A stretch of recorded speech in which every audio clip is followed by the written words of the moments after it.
Hello, I am Annette Tucker Sutherland from the Shaker Heights League of Women Voters, welcoming you to our forum focused on work being done at the Shaker Heights city government level for greater diversity, equity, and inclusion.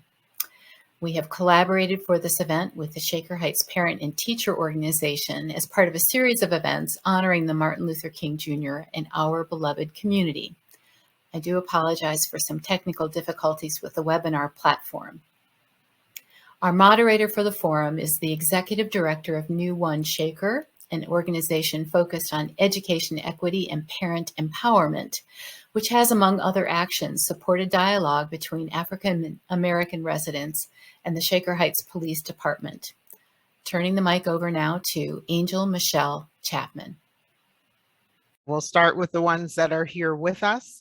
I'll start with Kim Harris, who is a community activist for the city of Shaker, as well as a mom, a Shaker mom. Monica Gerbach, who is also a League of Women Voters participant and member, and Colleen Jackson, our Chief DEI Officer for the city of Shaker. We will have joining us Sean Malone, who is a city councilman for the city of Shaker. And then we will also have Ann Keller, a judge for Shaker Municipal Court. So you can see we have an active panel here with people that are very, very interested and invested in DEI work here in our community.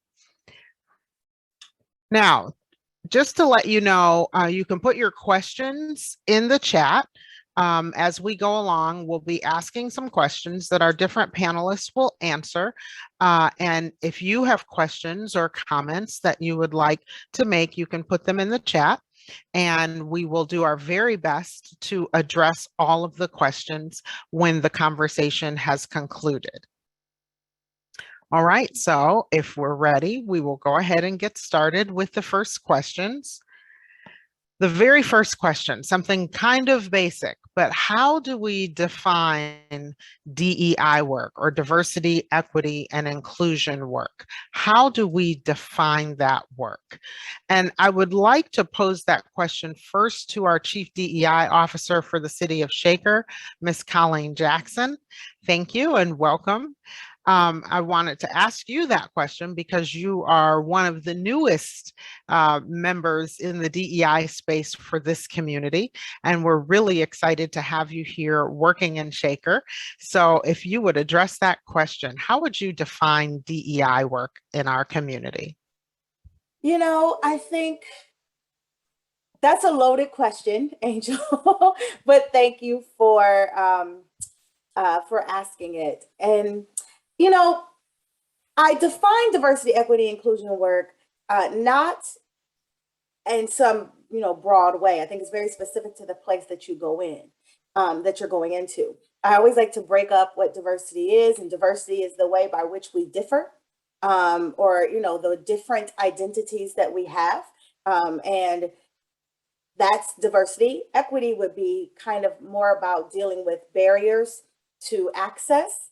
Identifying and eliminating barriers to access, looking at what people need at the level at which they need it, right? So not just making sure everybody has something, but making sure everybody has what they need specifically to be successful and to have access to a particular resource. And inclusion is just not leaving anybody out. Inclusion is looking at what's going on and seeing who's missing from this conversation, who's not at this table to give their opinion, who are we making decisions for, and they're not present at the table to give their perspective. And so to me, you have to break it down in all three of those categories doing this work. And so that's what it looks like to me. A lot of places say, oh, we've got diversity down, we're just not very inclusive, or we're not really considering the people who don't have equitable access to a particular resource because we're only going through our perspective. So to me, that's what DEI work is. It's all three individual parts to come together to make our community better, our organizations better, our universities, any group that we happen to be a part of. Having all three of those things considered is the work of DEI, in my opinion. Great, thank you. Great answer, and thank you for breaking that down for us, because it's often sort of confusing to people. Like, what's the difference between diversity, equity, and inclusion? And you really gave a great explanation. Thank you so much.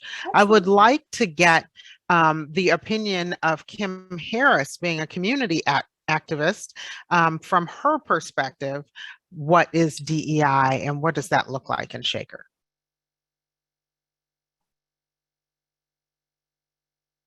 Kim?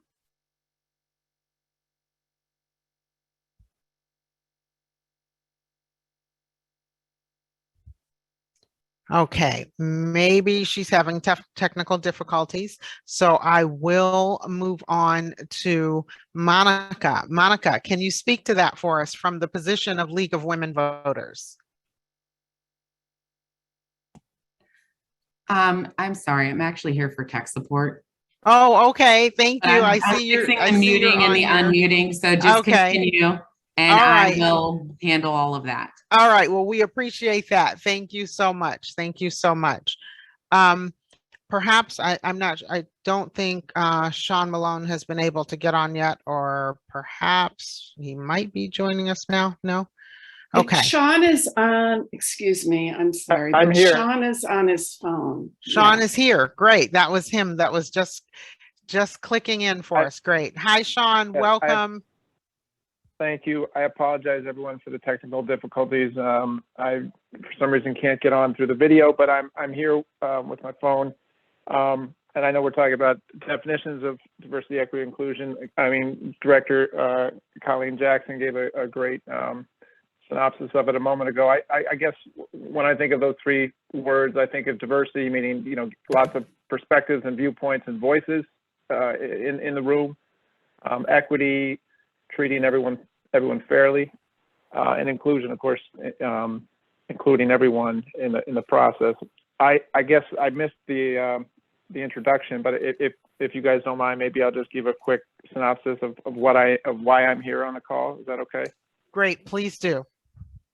Sure. So I'm a member of City Council. I am the chair of the new DEI committee. I've served for the past few years as chair of the Human Relations Task Force, which was a group put together to try to make Shaker a more welcoming and inclusive place. I really consider that work to have been one of the highlights of my time on council, because it was driven by residents. It brought people together from different neighborhoods, different backgrounds in the city, and helped build community and relationships. So this new DEI committee is going to build on that task force work, and we're hoping that it's not just going to be a name change, not just a cosmetic change, but we've got a formal committee structure now, and we've got a great new employee whom you've already heard from, Colleen Jackson. We're going to have more direct pathways, I think, to making improvements to the city government, more people engaged on the kind of projects that we started on the task force or envisioned, but we could never bring to fruition. So our committee is going to have 6 members, 3 council members and 3 residents. We already have held our first meeting. Typically, we're going to have public comment during those meetings, not as much as we would on our subcommittee meetings, which is where a lot of our work will happen on this committee. We're going to have 3 subcommittees. The names could change over time, but for now, we've got racial equity, youth engagement, and one that we've tentatively called welcoming or inclusion, welcoming/inclusion. We'll come up with a better name over time. But these subcommittees are going to work on kind of discrete projects or initiatives, some of which may never need legislation from City Council. We're also going to work on research and making recommendations and proposals that do make their way to Council for legislation and funding. I think a good example of that is a program that many of you may have heard of, the Police Crisis Response Mental Health Pilot Program. It's one of the most exciting initiatives we have in Shaker right now. I think that, it's fair to say, had its roots in some of our task force meetings with concerns that residents raised. Similarly, we have our sustainability committee. It's another example where we've had subcommittees that have pushed ideas up to the City Council level. We've got staff right now working to put together an electric aggregation program that would provide greener, more affordable electricity for residents, and that was something that residents brought to us through this subcommittee process.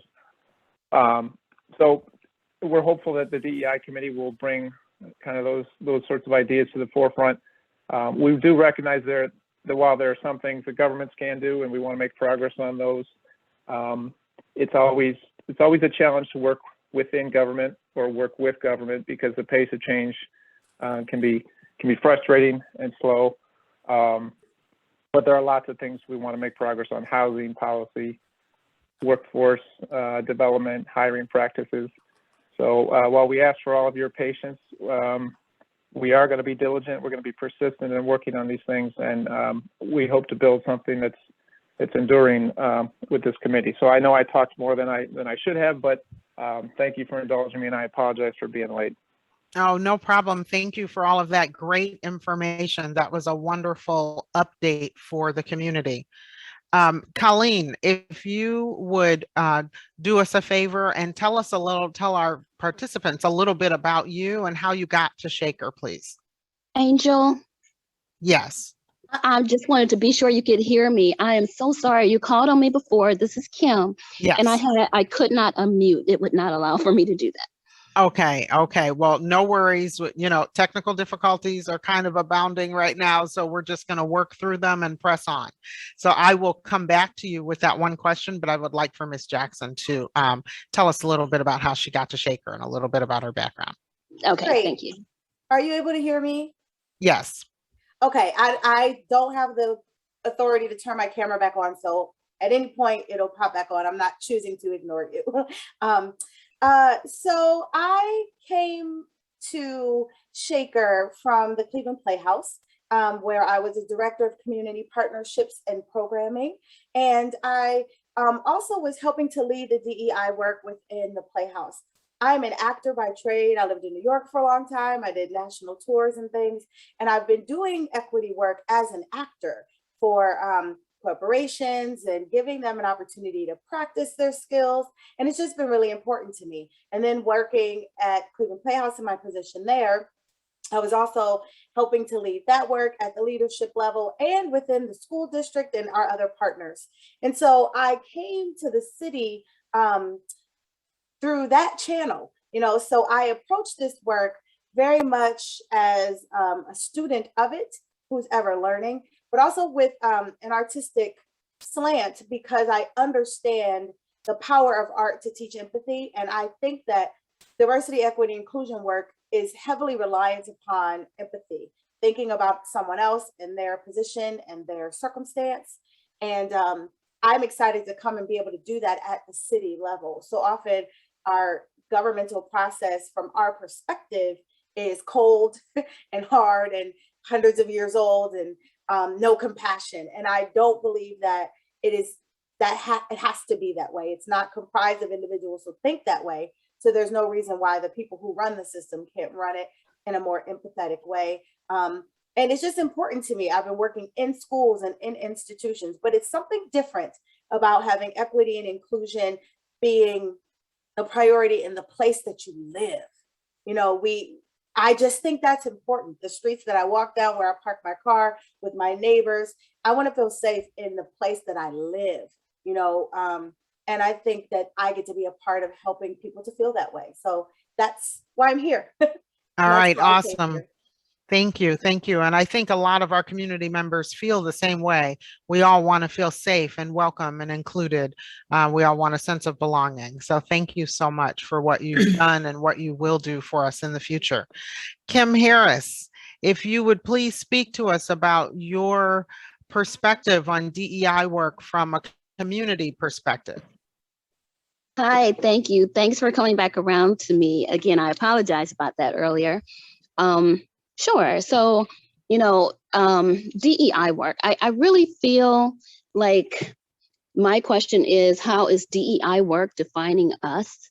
It's 2022 and I'm just now seeing myself represented on TV and commercials as a Black woman.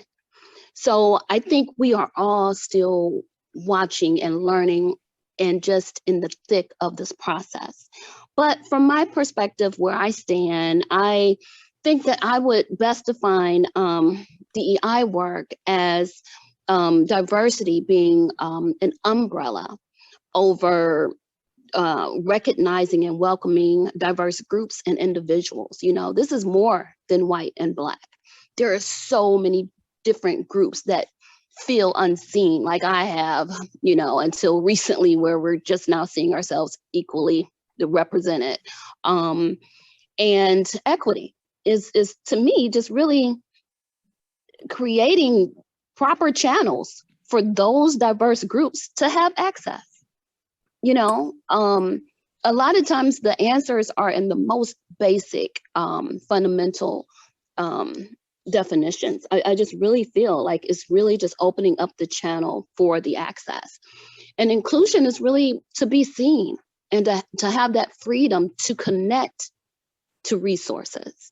And I'm always talking about connect, you know, but it really works in those steps, you know, to be recognized as a group or individual, have that channel of access and connecting.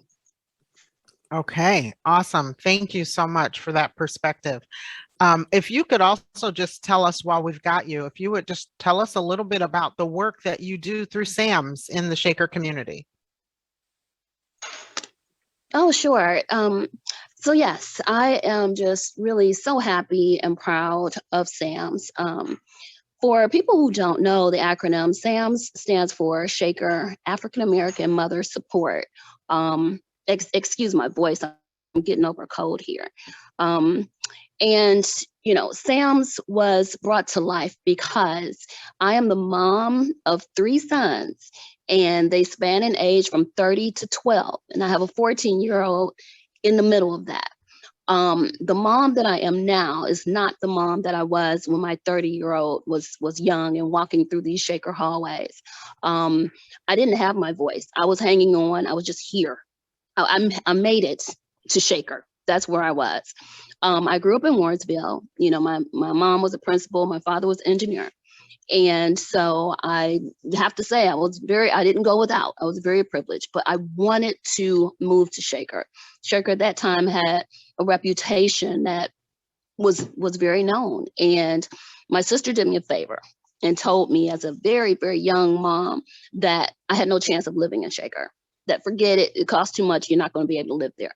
And so that's all she needed to say, because then that's the very place I was going to move to. So after raising my oldest son, you know, I'm here with younger sons, pretty much starting over. And I have my voice. I have that voice that I did not have when my 30-year-old, you know, was growing up, and I was just sort of hanging on. And I recognize and I see so many moms who are still that mom that I was 30 years ago. And so SAMS comes from that. It comes from, you know, my background in social services, my background in marketing, and my background, most of all, as being that mom who didn't have a voice. I had to find a way and a channel, there's that word again, a proper channel to try to help other moms who were, you know, like me when I first started out, to help find their voice. And, you know, that's what SAMS still is today. All right, you know, awesome. Connect with community and moms. Yes. We really appreciate your community leadership. We know you are all over the place. We are in meetings all over the city. You're participating in various activities, everything from students to adults and the city and, you know, different organizations. Your tenacity and your leadership are unmatched. So I want to say thank you. Thank you for all that you do. Thank you. I appreciate that. I'm going to move on to the next question.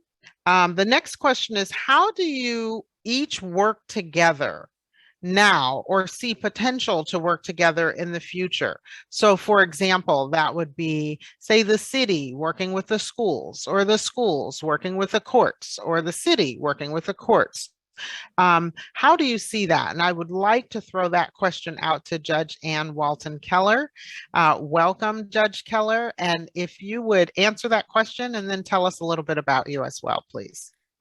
All right, thank you, everybody. I'm so sorry that you can't see me. I did even curl my hair for this event, but I'm so happy to be here. And you know, I've always thought that it was important to collaborate between different agencies within the city. And I think that the schools and the court can work together in having programs that would give an opportunity for people to learn more about courts. The court has the opportunity to work with the 5 cities that are within the court's jurisdiction.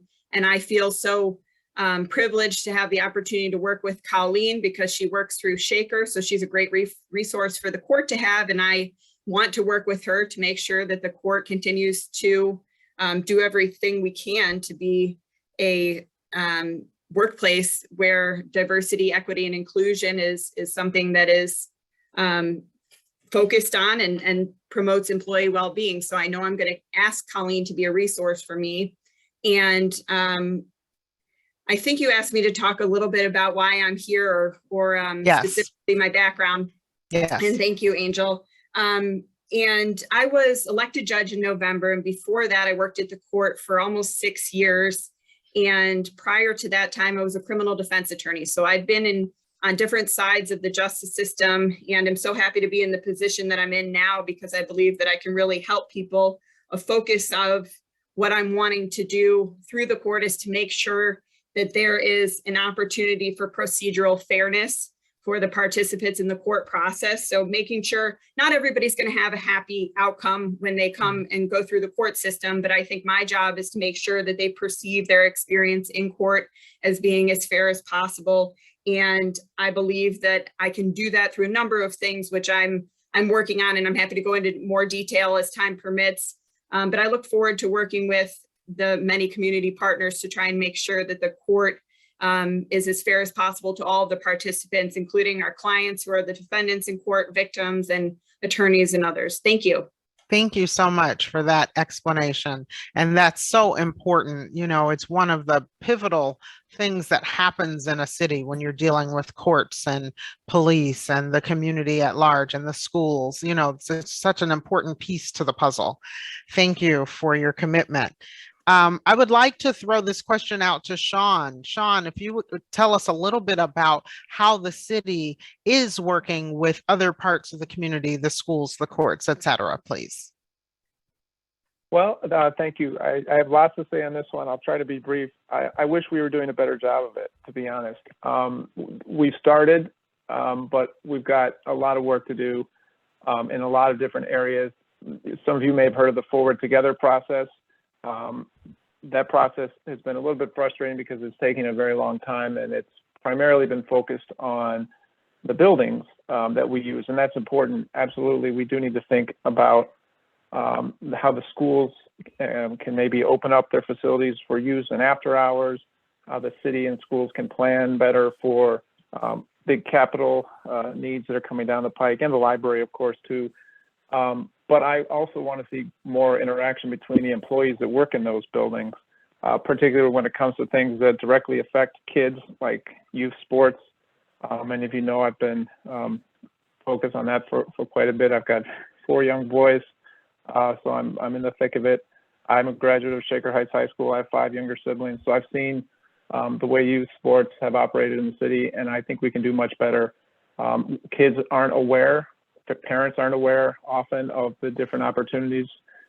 Information is not disseminated equally to different parts of the community. Different sports are not, the kids are not made aware of opportunities in different sports. And so unfortunately they end up playing sports where everybody looks or sounds or thinks the way they do. And that doesn't serve our kids very well. So that's just one area where I'd love to see greater collaboration between the schools and the city. I could go on, but I'll leave it there for now. Okay. Thank you. And that is important as well. And I've noticed that as executive director of NewONEShaker, we've noticed a lot of the children are just simply not exposed to the various athletic opportunities that are available in the city, and that they just don't know about it. So they don't know, their parents don't know. And sometimes it's just kind of by accident that they find out that, oh, I could participate in this, or, oh, I could participate in that. Right. So I think that is very, very important. Can I throw one more thing? Sorry. Sure, please. I'm on a more optimistic note. I should say our new DEI committee. As I mentioned before, we have a youth engagement subcommittee, we've got two really dynamic school employees who are going to be partnering with the city, Keith Langford and Tracy Williams. And so I'm really optimistic that we'll be able to build some partnerships there. Another great area, and the judge mentioned this earlier, I think there are opportunities for our young people in Shaker to take on, mentee-mentor roles with professionals in our community, give kids access to job opportunities, internships, or just real-world experiences with people who work either on the city or in the courts or in the school district too. But I think that's something where we could kind of bridge that gap between the city and the schools as well. Okay. All right. Thank you. Question for Ms. Jackson. How does Shaker's DEI work compare to other cities? That's a great question. It's an interesting question because every city's history is going to be specific to their own. When people look at Shaker, they seek it out because it has the aesthetic of diverse, right? You look at it, you look at the Shaker Life magazine, you talk to people that you know who are from Shaker, and they're like, oh, it's so diverse there. There's, I love all the togetherness that I see. The schools have a great reputation, right? And so if you compare some of those things to other cities, cities have a reputation. Some of them have a reputation for being very welcoming and others not so much. What I think is unique about Shaker, which is one of the things that brought me here, is that I lived in a city that experienced white flight as I moved into the city, and over, 4 years after that, the entire, it flipped in terms of percentages. And Shaker seems to have held steady to an extent. That makes it a little bit special, right? It doesn't mean that there are not issues, but it just means that people decided to stay, and work it out together. So while I don't have the numbers, right? Because I think DEI is more of an experience. Inclusion is, how do you feel? You can count how many people show up, but I can show up and still not feel included. And so I could ask a lot of people across communities, which I have, about some of the things that are working or need improvement where they are. But I think if you look at Shaker, you get one version of the story. If you talk to people who are in Shaker, you get another perspective. And it depends on who you talk to and how long they've been here. Had the pleasure, I went to one of the CERT meetings last week, and I met someone who's been in Shaker for 81 years. Wow. And then there was another person who's been in Shaker on that same meeting for 1 year, in that same group working together. And their ideas of where we are in the work are very, very different. And one, because they've only ever lived in Shaker, and then another one because she came from another city. And so she's comparing. So I would say how we compare to other cities, I don't compare us, because we have a unique history that's unique to Shaker, and other cities have their history that they have to work through. There are some great things about our history in terms of, great milestones and great public steps we've made for diversity, equity, inclusion. And we've got some hurdles to jump over. We've got some stuff in our history that people don't necessarily want to talk about, but it all makes us who we are. We have to address it if we want to get past it. And I think we're doing well. If someone just asked me if I think we're doing better than other places, absolutely. Have I been to places that are a little further along than we are? Absolutely. So, I think we are moving in the right direction, though. And it's not just talk. We are actually moving. There's work. There are people who are ready to work. There are people who have been doing the work. So we're getting better and better every day. Great. Thank you. And I would agree with that. Having grown up in Shaker, being a graduate of Shaker Heights High School, I spent a good portion of my life living in Shaker. And when I left and came back to Shaker. So I think that really speaks to what you were saying about people either sticking and staying, or if they go away for a while, they come back, and they intentionally come back to Shaker. This is a very, very special community. And those of us that live here know it's special, and we recognize that it's not perfect. Nowhere is perfect, but we're willing to do the work to continue to move in a forward direction. Okay, next question. What can Shaker residents expect to see as change as the result of the work that's being done in this city? So what types of changes do we either expect to see or would like to see? So I'm going to throw that question out to Kim Harris on the what kind of changes do you expect and would you like to see in this city as a result of the DEI work going on? Hey, thank you. So, you know, as I was listening to all of the answers to the previous question, I was kind of thinking in my mind what I felt. So you threw me a different question, but it's okay. I feel that I am able to combine the explanation here. So I feel that just to scoot back a bit, I feel that we are failing. I feel that Shaker is failing at collaborating and connecting. I do. Now, it's relative. I used to live in Georgia and Florida. So in comparison to that, I think Shaker's doing great. But I also grew up in Wardsville Heights, and it was primarily all African American. I always felt included. And in comparison to that, you know, we're failing. But it's not that we're failing. You know, we do work in silos and it makes me crazy. I kind of reach out to people sometimes just to vent about it. Sean, I think I've recently vented to you. Yes. We do work in silos, but it's really not that we're failing. That's not what has me doing backflips and like so frustrated. It's that I don't think we recognize that we're failing at this. That's the part that makes me crazy. I think that you can't change what you can't see. And many times in forums that I know I get together just for SAMs, we being like African-American women, if I could take a moment and act like I can speak for many, we need to hear that Shaker has failed at some things. We need to hear and acknowledge that our communities have been overlooked. We need to acknowledge that Lee Road does not look like Van Aken. We need to hear and acknowledge certain things. We need to hear the police department say, we did that and we're known for that. We're owning it and it was bad. We need to hear that acknowledgement. And I think, and I'm going to tie it in with the next question, what the change may be, which I'm hoping will be, is that as more of the Black population finds its voice, and as they start to lift their voice more, that other entities will end up being held accountable. And we will start hearing and acknowledging that we have failed. And after that, I think we can make more progress.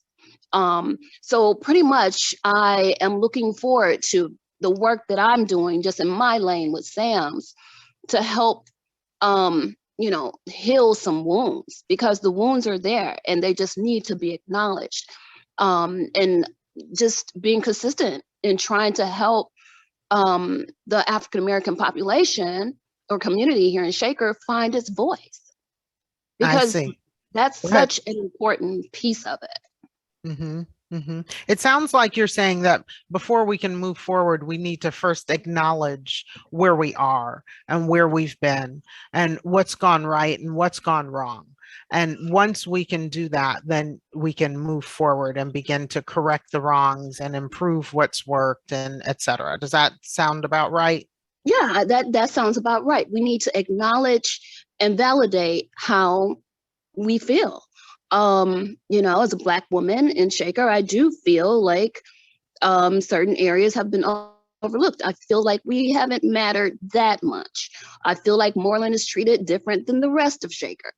Maybe some of that is justified, I don't know, but we need to acknowledge these things first and hear people say that, yes, we've done that and we failed at that. Okay, great. Then we can go on to the rest of the conversation. I see. I believe we have a question in the chat that addresses what we're speaking on now. Ms. Jackson, can you answer that question for us, please? Sure. It's a question about the DEI committee being more transparent. And I think this is really important. And let me just speak to it, and thank you for raising it. It's not exactly on the issue we're talking about, but so the DEI committee, our meetings are on the sunshine calendar. We had our first one January 6th. We have one coming up in February. The subcommittee meetings right now, in order to be to get the link for them, you do reach out to the chair. And that was done for a specific reason. One, because subcommittee meetings aren't put on our sunshine calendar because they're not what, you know, they're not at the same level as an actual committee meeting. And what, I don't know if you all have experienced this in the last year and a half, there's a lot of Zoom bombers out there. And there's a lot of people who come into your meeting. I have held meetings where I was teaching children and Zoom bombers coming in, just screaming the N-word over and over and over again. So we have just been very, very cautious about putting the link out there. And we want to give it to everyone who wants it. But I'm going to say, for the person who raised the question, you can email me directly and I can call you and we can talk about a better way to make sure. One of the parts of the question was, we want to make sure we don't just have the usual folks talking to each other and never reaching a broader group. That is so important. Right. That's why I extended the period of time for people to put their expressions of interest. And that's why I wanted to make sure that the subcommittees could be large, so we can get all those voices included. I want them to be included. I don't want the same voices to be there. It's not that I don't honor the voices that are there, but I also know we're only going to get the same thing if we only talk to the same people. So please reach out to me directly if you have other ways by which you would like me to help let people know. I'm trying to put the information out as far as I can get it, but also protect the participants. And I'm open to other ways to do that. So that's why it's like that right now. Again, we've only just had our very first subcommittee meetings. The reach, we hope, will expand quite larger and quite quickly. Thank you. Thank you for that. Absolutely. I'd like to toss the question over to Judge Keller about the changes that you would like to see as a result of the DEI work. And I believe you mentioned that you had some ideas that you might have wanted to share with us. Would you share those now, please? Sure. And thank you for the opportunity to speak to this. Some of the things that I've been working on since I've become judge, which I know has not been for a very long time so far, are continuing the court's efforts towards bail reform and making the court more accessible to all members of the community. And, you know, some ways that I can do that are I'm updating the court's website, and that'll include a docket that will be easily accessible to all people. We'll provide opportunities for filing of not guilty pleas and things like that without having to come into court, and we can do that online.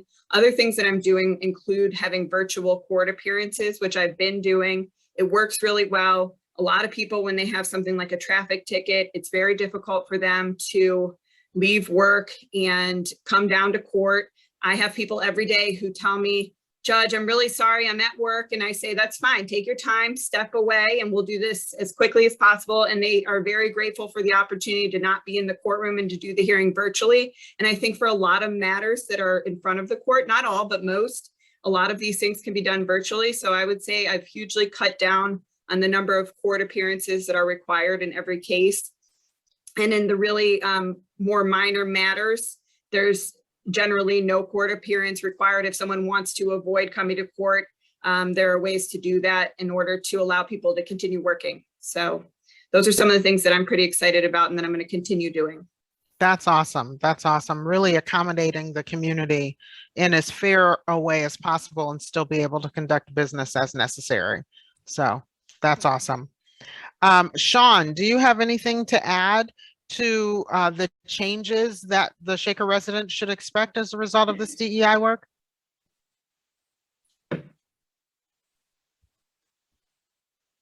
Let me unmute him. Okay. Can you hear me now? Yes, we can hear you. Go ahead. All right. Sorry, everyone.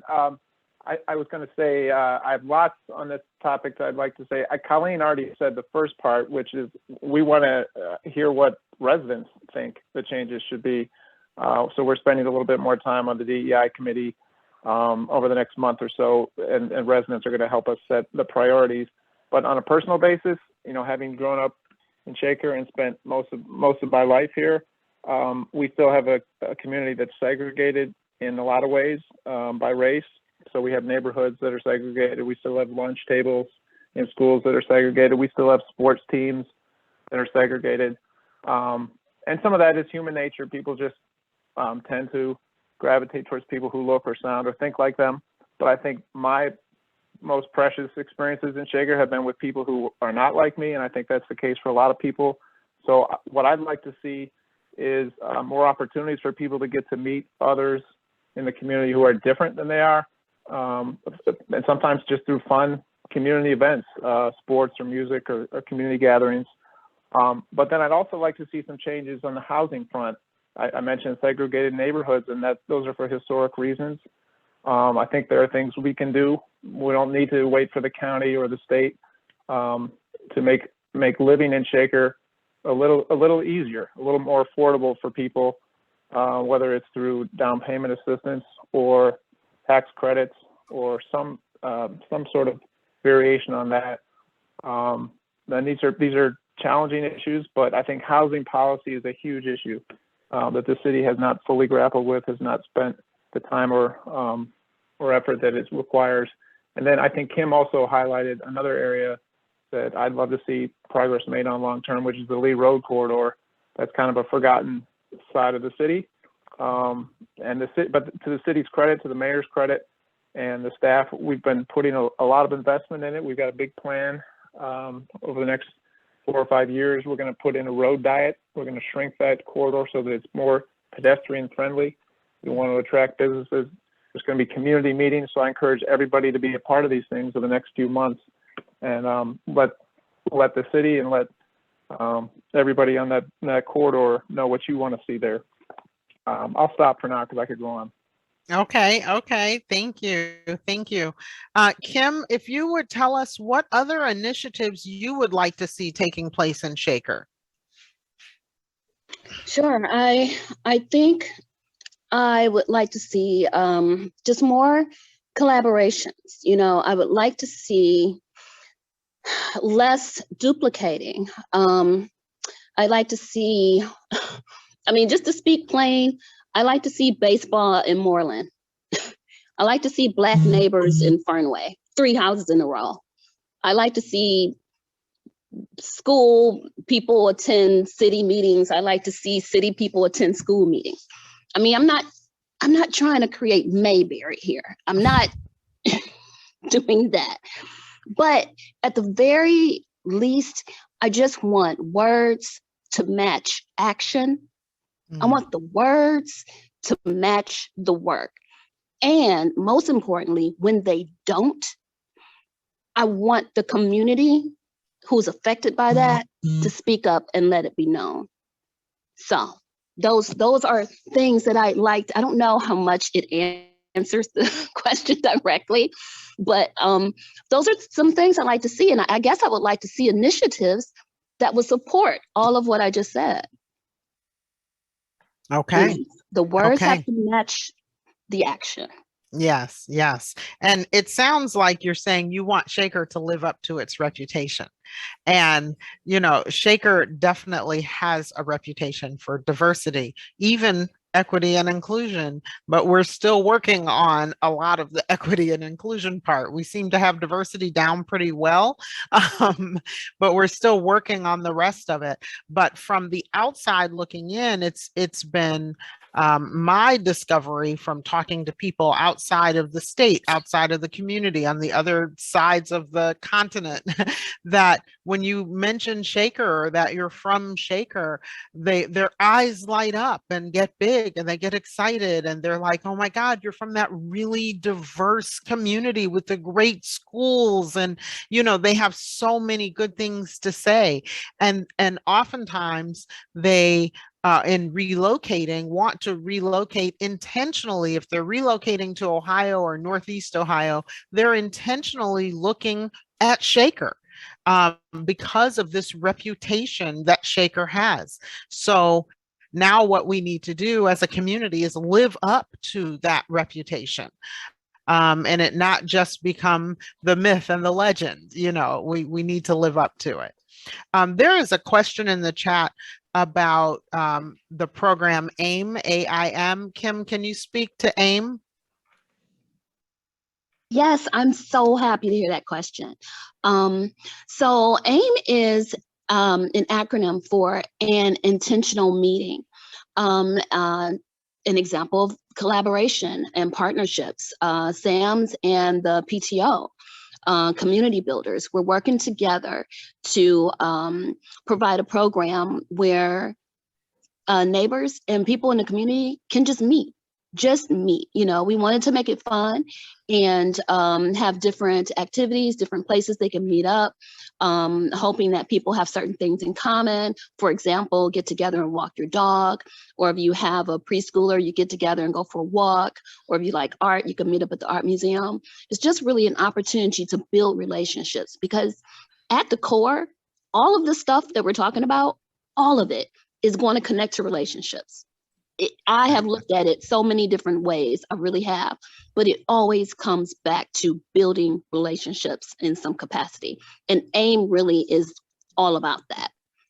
So yes, please encourage people to sign up. If you want to know more about it, you can definitely email SAMS, but very happy for this to take off this month.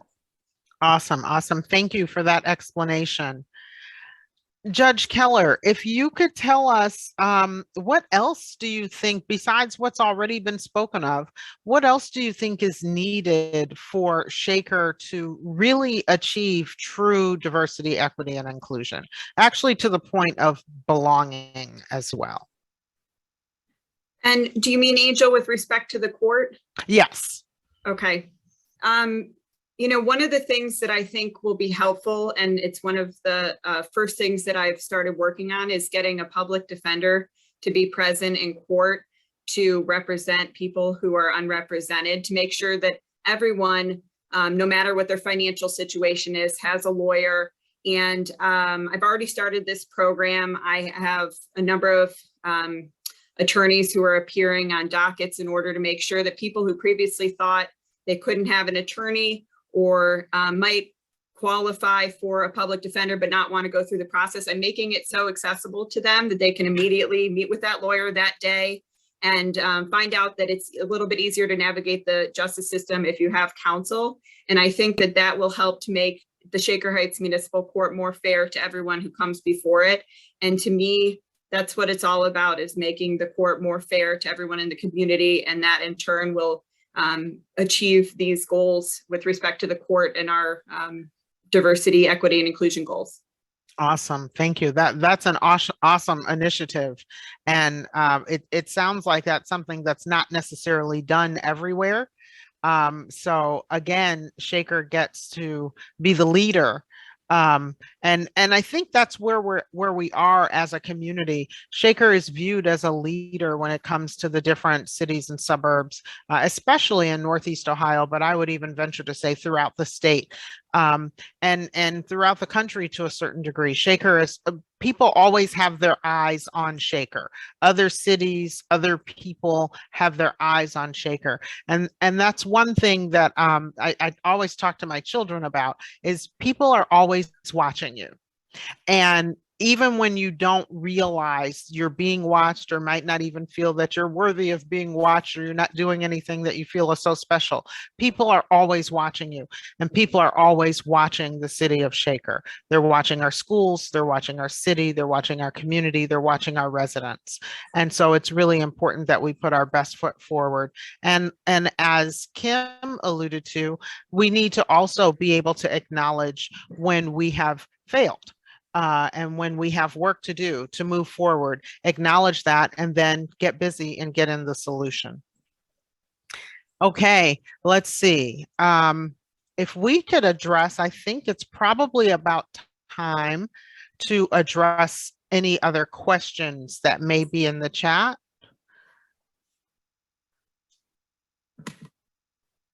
No other questions? I do want us to look at the chat. Oh, I'm sorry. Go ahead. Oh, no, you're fine. Go ahead. To the previous question, I was able to have a further conversation with Philip Rowling Seymour, who is the DEI chair of the Racial Equity Committee. He's on with us today. Their subcommittee meeting is coming up in the next few days, and I will get that information in the chat for everyone. Wonderful. And I did forget to let you all know when I was speaking that the link is made public, I think 24 hours before the meeting takes place. We put in the date and the time, and then we put the meeting, we put the link out. And I'm going to be working with people to figure out if that's the best way or not. But I just wanted to let you all know that that meeting is coming up, and the date should be in the chat in a few seconds. And the link would be on the website the day prior, so people have access. Okay, great. Thank you for that information. And we do have a question here.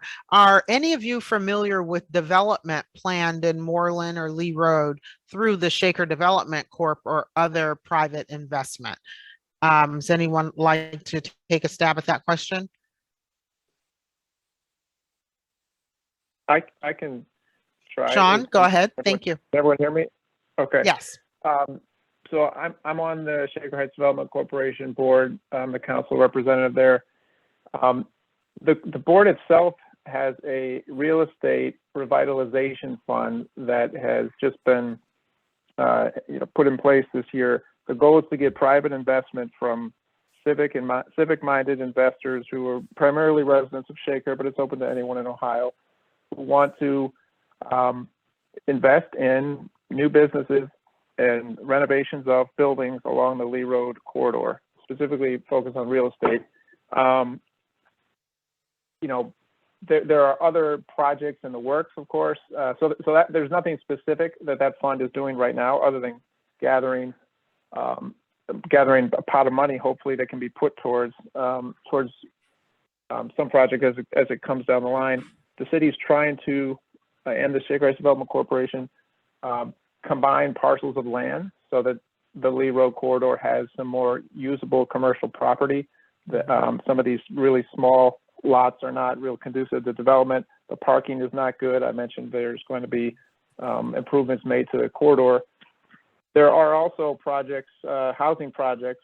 There's a housing project along the Van Aken line near Onaway, I believe it is. Van Aken Muse. A new developer has taken over. It sat really vacant for a couple of years, but we've got a new developer involved who's going to finish that project.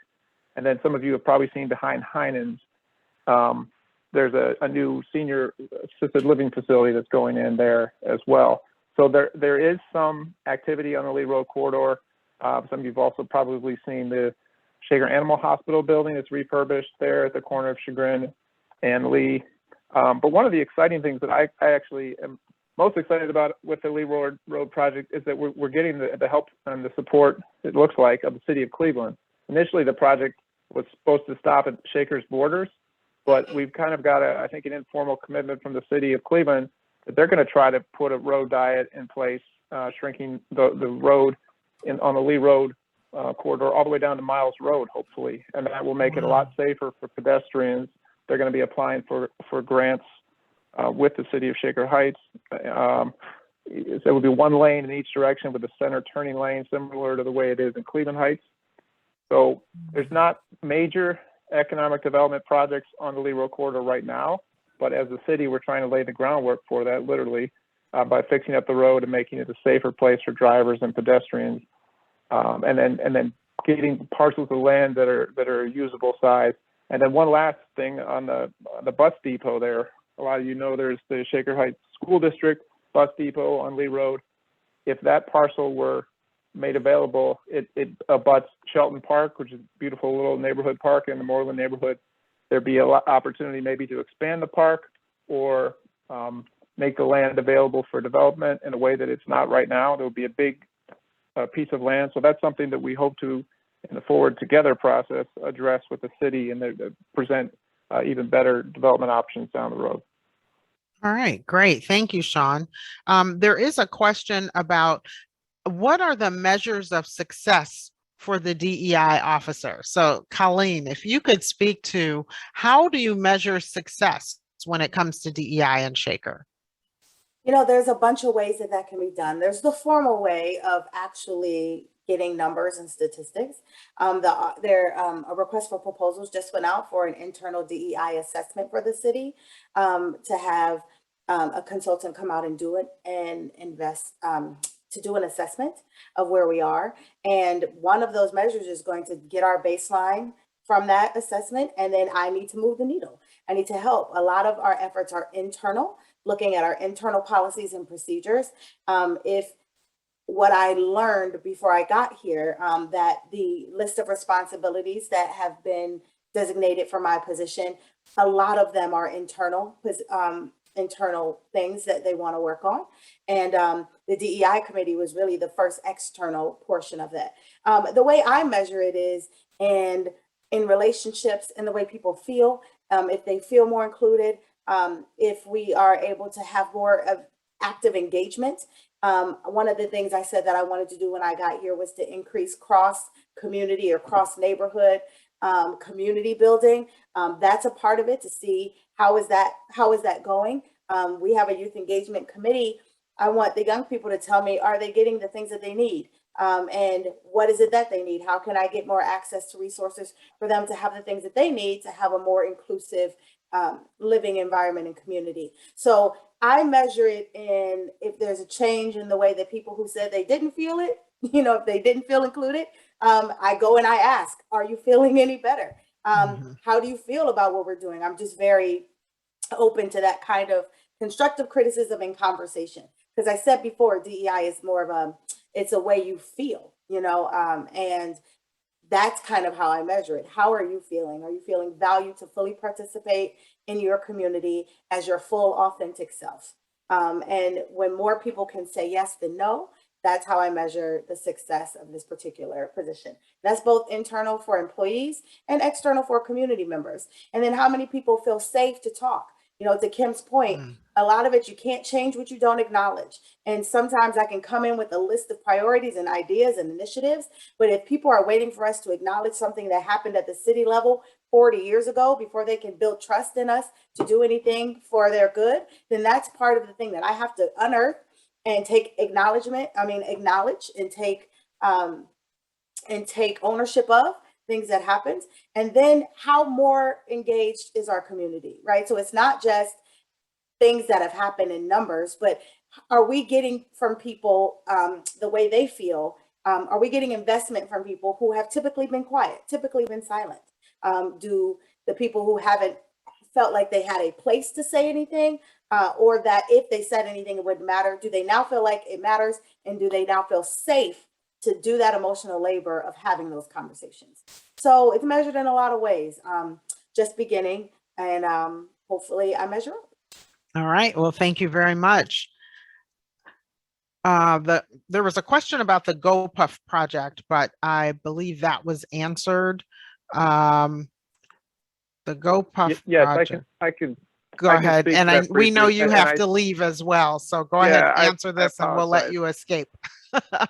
Sure. I'm actually leaving to go join a 7 p.m. Board of Zoning and Planning Commission meeting, where actually the GoPuff project was approved a few months ago. So this is a 24/7 convenience store type of facility that, well, it's not 24/7 because we didn't approve full 24/7 operations, but it's delivery of convenience items directly to your home through Uber kind of drivers. And that business is going to be on the Lee Road corridor on the east side of Lee Road, between Chagrin and the city boundary. The meeting tonight, we've got a few other projects, that Van Aken Muse thing I mentioned, and then some of you may be excited, some of you may not. Chipotle is interested in moving to Shaker on the Warrensville corridor. But those are the types of things that the Planning and Zoning Commission deals with, and they're really important types of meetings, but they're not often well attended.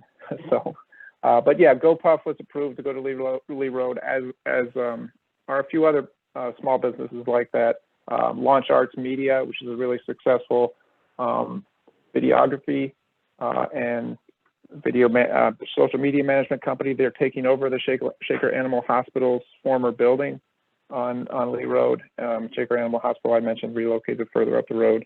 Yeah, so anyway, I apologize for the technical difficulties that prevented me from appearing in person, or at least by Zoom. I look forward to doing this again, maybe in person someday. So thank you everybody for your time, and I apologize for leaving early. Oh, that's okay. Thank you for all of your input. We really appreciate you. All right. I believe we have answered the questions in the chat. Do you have any closing remarks, Judge Keller? Thank you so much. I agree with what a number of people, including Kim, said tonight, that actions speak louder than words. And I believe that as judge, it's my job to immediately start implementing as many things as I can to make sure that our goals with diversity, equity, and inclusion are met in the Shaker Heights Municipal Court. So I'm going to continue to try and do things every day that I've already started to do to improve the relationship between the court and the community, and try to make the court as accessible as possible to everyone so that we can really do our best towards the goal of justice for all. Thank you. Great, thank you. Kim, any closing remarks? Yes, well, before I was trying to point out a question in the chat from Drea Wright that talked about segregated communities. And I was going to mention before Sean got off is a goal to have less segregated communities as a result of doing all of the work on Lee Road. But I was happy to see that question in the chat. So I just, as a closing remark, would like to say this is all slow work. It's great work. It's slow work. It's hard work. We all, I'm sure, have options, but we choose to be here for whatever our own personal reasons are. We choose to be in Shaker. So I just hope that we have the endurance and the capacity to just all do this good work and have the patience and keep similar goals. Just knowing, that we'll get there. All right, thank you. And Colleen, any closing remarks? Sure. First, thank you for hosting this, League of Women Voters. I appreciate the invitation. When we started the DEI committee, I said specifically that I didn't want the subcommittees to be interest groups. I wanted them to be action groups. And I've been saying that since we started talking about it, which means we can pick specific things that are of top priority in our DEI sphere and really start to work on those things. And to bring some of the things that came out of the Human Relations Task Force, because I know that work has been ongoing in Shaker. I know that it's not just beginning with the hiring of this position. It's been ongoing for years, which is why Shaker is in the position it's in right now. I would ask as many of you as are willing and able to please join the subcommittees, because this is the way we engage and we can hear what it is you want to do and we can start to do it. And we are committed to making sustainable and impactful change in this community. And I am here to do the work. I've done it in several other places. I'm excited to do it here with people who are this committed. And thank you for the opportunity, and I look forward to working with you all. All right, awesome, awesome. All right, well, I am going to turn this back over to Annette and say thank you for allowing me the honor of moderating this important discussion. Again, I apologize for all of our technical difficulties, but I think we managed to get through them and get to the meat of our program. Annette? Yeah, thank you, Angel, and thank you everybody for bearing with us with these technical fumblings. I just wanted to say there's always more to discuss, and the League sees one of its major functions in Shaker Heights as helping people communicate and connect. Unfortunately, we will be closing now, in keeping with our panelist schedules and the fact that most of us cannot stay truly engaged online for more than an hour. Shaker is fortunate to have many other individuals and organizations that have been working to improve DEI in our community. A comprehensive panel would have required much more time than we had tonight. The League wants to give a shout out to some of the current organizations not formally featured tonight, including Shaker Heights Anti-Racism Coalition, and Shaker for Black Lives, which have organized demonstrations calling attention to law enforcement issues and advocated for initiatives such as the police department's new mental health program. We also acknowledge other recent and historic organizations such as the Ludlow Community Association, which helped with the original desegregation of our community. This session has been recorded. We plan to post it on the League's website for additional viewers. And we hope you enjoy this forum and invite you to join us in this community work at the League of Women Voters, Shaker Chapter of the Greater Cleveland League. Thank you all and good night. Thank you and good night.